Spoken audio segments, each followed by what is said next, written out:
Class 11C, good morning to all of you. The point is objectives of accounting. To ascertain the fourth number point is very important for you to ascertain the financial position of the business. इस question में इस process में balance sheet का discussion है, ठीक है.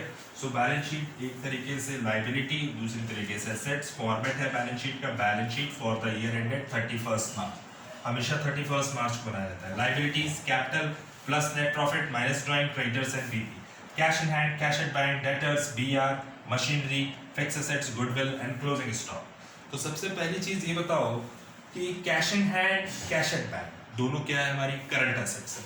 Debtors क्या है, करंट एसेट्स है. BR क्या है, करंट एसेट्स है. Machinery and furniture is a fixed assets. Goodwill and closing stock, इसमें ये चीज हम एसेट साइड में दिखाते हैं. Now next liability capital plus net profit minus drawing creditors and BP. Picture show in balance sheet regarding for the business person ascertain the profit and loss the business is not sufficient. The businessman must know the financial health of the business.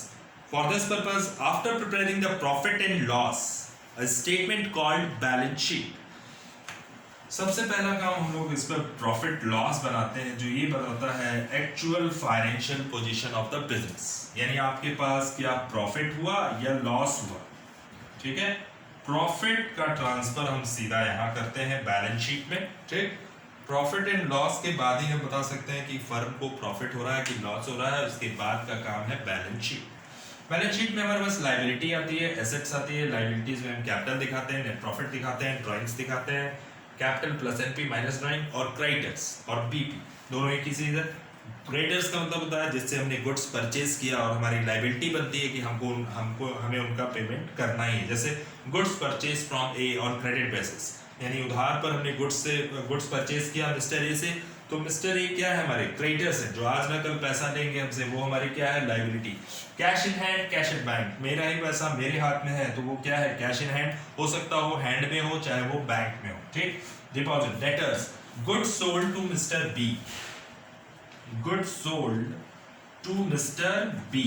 अगर mister B को हमने goods sold किया है तो इसका मतलब ये है कि मिस्टर बी को ऑन क्रेडिट बेसिस पे, ऑन क्रेडिट बेसिस. ठीक है, तो मिस्टर बी से आज न कल पैसा मिलेगा, हमें फर्म को पैसा मिलेगा, तो मिस्टर बी हमारे लिए क्या है एसेट्स का काम करेंगे, जो कि आज न कल वो पैसा देंगे, तो उसको क्या बोलेंगे डेटर्स. जिनको हमको पैसा देना है वो हमारे क्रेडिटर्स हैं, वो हमारी लायबिलिटी है. जिनसे हमको पैसा लेना है वो हमारे लिए क्या है डेटर्स. जिनको जिनसे हमने गुड्स परचेज किया है वो हमारे क्रेडिटर्स. जिनको गुड्स सोल्ड किया है वो हमारे डेटर्स.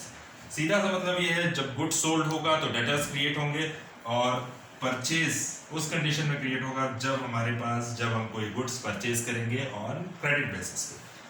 बात करते हैं मशीनरी यानी फिक्स एसेट्स की, ऑल फिक्स एसेट्स, मशीनरी और फिक्स एसेट्स की, और गुडविल और क्लोजिंग स्टॉक. लास्ट ईयर में 31 मार्च में जो स्टॉक बच गया वो हमारा क्या है एसेट्स का काम करता है, closing stock.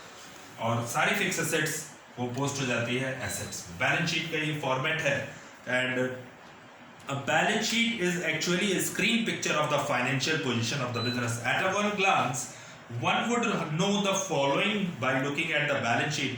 How much the business has to recover from debtors. यानी उस साल हमने हो सकता हो 20 लाख का गुड सोल्ड किया हो और हमको मिला हो टोटल 20 लाख रुपीस का गुड सोल्ड किया, और हमारे पास कैश इन हैंड मिला 15 लाख का. यानी बाकी बचे 5 लाख के डेटर्स ऐसे थे जो हमको पैसा नहीं दे पाए, यानी उस साल पैसा नहीं दे पाए, तो 5 लाख हमारे डेटर्स यहाँ स्टैंड हो जाएंगे और 15 लाख का हमारा बैंक बैलेंस बढ़ जाएगा. ठीक है, so now the next thing, suppose हमने 20 लाख रुपीस का गुड्स सोल्ड किया. ठीक, सो किसको सोल्ड किया था मिस्टर बी. मिस्टर बी हमारा क्या है डेटर्स. मिस्टर बी ने हमको कैश में 15 लाख रुपये बैंक में दे दिया, 15 लाख रुपए, तो 15 लाख रुपए हमारे बैंक पे आ गया. अभी भी कितना बाकी है 5 लाख रुपीस. वो 5 लाख रुपीस क्या हो जाएगा डेटर्स स्टैंड हो जाएगा, टोटल मिला के 20 लाख रुपीस. ठीक है, so now the how much the business has to recover from debtors, यानी कितना हमको डेटर से और रिसीव करना है 5 लाख. ठीक, how much the business has to pay to creditors, यानी हमने अगर मिस्टर ए को अगर हमने मिस्टर ए से हमने गुड्स परचेज किया था 10 लाख रुपए का, ठीक है, 10 लाख रुपीस का, जिसमें से हमको मिस्टर ए को हमने पेड जो किया है, जो हमारा कैश इन हैंड रिड्यूस करने का काम करेगा, तो हमने पेड किया 5 लाख, बाकी बचा यानी 5 लाख रुपीस अभी स्टैंड हो गया हमारी बैलेंस शीट में। इसका मतलब है कि 5 लाख रुपीस हमारी फर्म को देना बाकी है मिस्टर ए को, जिससे हमने गुड्स परचेज किया, ठीक है। Now the next thing, how much is the business has in the form of cash in hand, cash at bank and closing stock and fixed asset. हमारे पास हमारी बिजनेस में balance sheet ये बता रही है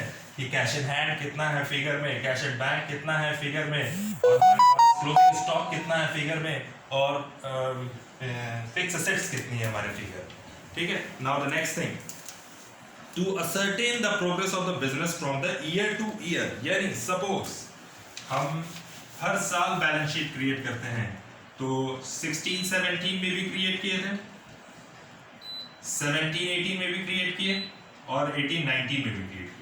16-17 में जो हमने प्रॉफिट कमाया वो था 16 लाख का, 17 में 20 लाख रुपीस का, और हम यहाँ पे 18 लाख का कमा रहे हैं, ठीक। और 19-20 में हमारा प्रॉफिट आ गया 16 लाख का। सो बैलेंस शीट और प्रॉफिट लॉस हमको ये बता रहा है कि 16-17 में जब हमारी बैलेंस शीट बनी, जब हमारा प्रॉफिट लॉस बना, तो 16 लाख का प्रॉफिट हुआ। 17-18 में जब हमारा बैलेंस शीट बनी तो 20 लाख का प्रॉफिट हुआ। 18-19 में जब बैलेंस शीट बनी तो 18 लाख का प्रॉफिट हुआ। 19-20 में जब बैलेंस शीट बनी तो 16 लाख का प्रॉफिट हुआ। यहाँ देखो, हर साल हम ऑब्जर्वेशन में ऑब्जर्व करते हैं कि 16 लाख से 20 लाख हुआ, यानी 4 लाख रुपीस हमारा बढ़ा। फिर अगले साल हमारा बिजनेस डाउन हो गया, जिसकी वजह से हम क्या आ गए, 2 लाख रुपए के नुकसान पे ही आ गए। अगर देखा जाए तो प्रॉफिट तो हो रहा है, लेकिन 20 लाख से हम घट के कितने आ गए, 18 लाख से। तो 19-20 में हम आ गए वो सीधा 18 लाख से 16 लाख पे, 2 लाख और घट गए। तो हम पोजीशन जानते हैं इससे ये कि हर साल हम प्रॉफिट पे बढ़ रहे थे, लेकिन इस साल हम क्या हो गए, रिड्यूस हो गए। रिड्यूस प्रॉफिट तो हुआ, बट लास्ट 2 ईयर से हम क्या हो जा रहे हैं, रिमेन सेम, रिमेन रिड्यूस, ठीक है। तो इस कंडीशन में हम हर साल हम अपने प्रोडक्ट की क्वालिटी और बढ़ाएंगे, तो उससे क्या हो जाएगा, हमारा प्रॉफिट हो सकता हो इंक्रीज करें। हमारी सर्विसेज की क्वालिटी बेटर हो तो हमारा प्रॉफिट क्या हो जाएगा, हो सकता हो इंक्रीज कर जाए। हमारे गुड्स की क्वालिटी इंक्रीज कर जाए, हो सकता हो हमारा प्रॉफिट उससे बढ़ जाए, ठीक। Now the next thing, to provide information to various parties. Another main objective of the accounting is to communicate the accounting information to various interested parties like owners, investors, creditors, bank employees and government authorities, etc. The information helps them in taking to sound and judicious decisions about the business entity. इसके कहने का मतलब ये है कि अगर next point में हमारा जो मेन टॉपिक था, to provide information to various parties to prevent and detect errors and frauds, ठीक है। So information to various parties, यानी डेटर्स, बहुत सारे डेटर्स होते हैं, क्रेडिटर्स बहुत सारे होते हैं, जिनको हमने गुड्स सोल्ड किया है, जिनसे हमने गुड्स परचेज किया। हो सकता हो ए से लेके जेड तक हमारे डेटर्स हों, ए से लेके जेड तक हमारे क्रेडिटर्स हों। तो कितना कितना किससे कितना पैसा लेना है, वो सारा हमारे ट्रायल बैलेंस में निकल जाता है। वो हम लास्ट में हम डिस्कस करेंगे इस चीज़ का, ठीक है। So now the next thing, functions of accounting. What is the main functions of accounting? Functions of accounting. The main functions of accounting: maintaining complete and systematic record. The point number first, major point, main functions of accounting is to maintain complete and systematic records of the business transaction, post them to ledger and to prepare the financial statement, the statement of profit loss and balance sheet. Yesterday I have discussed regarding financial position and financial statement and journal. First you create journal, subsidiary accounts, journal, then you create ledger, then you create trial balance, after then profit loss, then after balance sheet.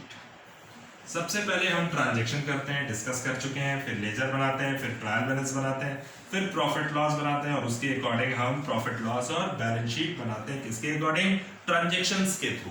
तो maintaining complete and systematic record, purchase का data purchase में जाना चाहिए, sales का data sales में जाना चाहिए, तभी तो हमारी एक्चुअल पोजीशन पता लगेगी.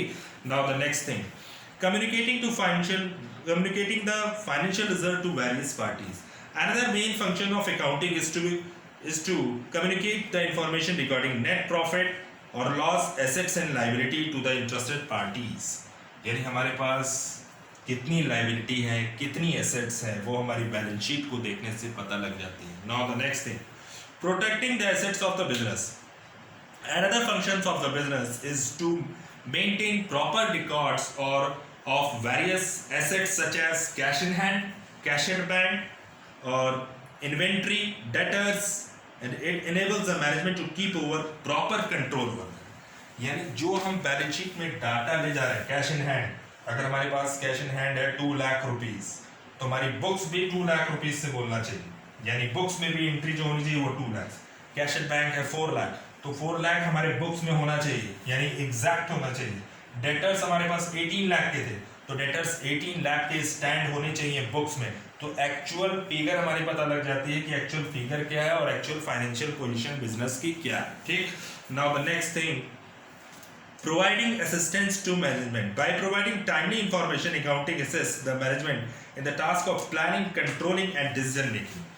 हमने बताया ना कि जैसे जैसे प्रॉफिट रिड्यूस हो गया, प्रॉफिट रिड्यूस हुआ तो हम क्या करते हैं, प्लानिंग करते हैं, कंट्रोलिंग करते हैं, मैनेजिंग करते हैं कि हम कैसे अपने प्रॉफिट को बढ़ाने का काम करें. ठीक है. Now next class I will discuss next topic, providing assistant to management and trusteeship.